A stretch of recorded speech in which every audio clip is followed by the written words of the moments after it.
Alright guys, it's Kevin, and for this Gopher project we're doing an initial review, not a full in-depth review because I haven't had enough time to have the guys put it on the field and test it, and what pattern I used in this Mark 2G goalie head.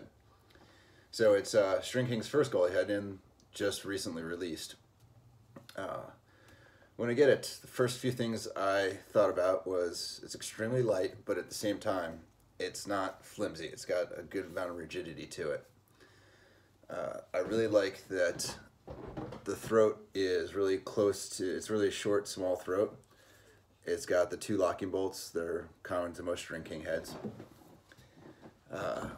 As far as the 42 sidewall holes, it's a benefit, but at the same time, it's also a challenge. You have a ton of options, and it took me a bunch of variations to string this up to a pocket I like. And now, when I say it's a pocket I like, Dan from GopherLax is going to do a lot of the testing with this.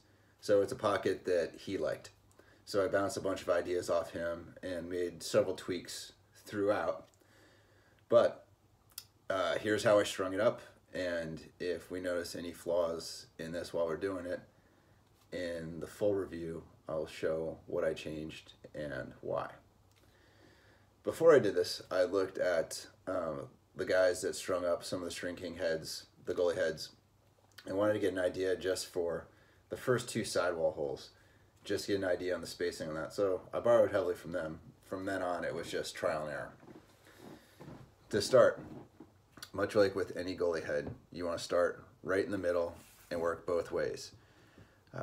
That way you're pulling the mesh evenly across the head each time, and you're not fighting if you go from left to right. So I looped off each diamond and skipped 2 holes and did 2 diamonds tie off on the 3rd hole. Pretty straightforward. If anyone has questions, hit me up on that. Then from there, I skipped a sidewall hole and started my loop start. So on the 5th sidewall hole.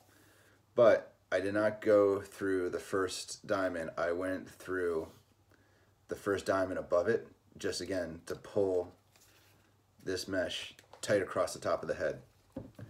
From there, let's go into it. I skipped 6 holes, did an anchor knot, skipped another 3, did an anchor knot, and then from there I pretty much I skipped 2 holes and just went up through the mesh. So skip 2, up 1, skip 2, up 1, skip 2, up 1, skip 2, up 1.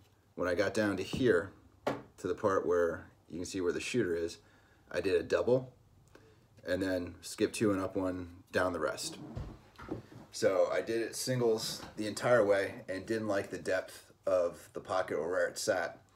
So I moved it a little up, and doing that, we'll test it out and see how it goes. As far as that, just your normal tie off at the bottom, 3 shooters on there, and we'll see how it is. But again, I really like the profile of the throat and the scoop are pretty much on the same plane. As you can see, it dips down a little bit here, but other than that, it's a solid entry. And like I said, once we get some more time into it, I will put the full review of what I think of it. So hope you enjoyed it. If you have any questions, hit me up.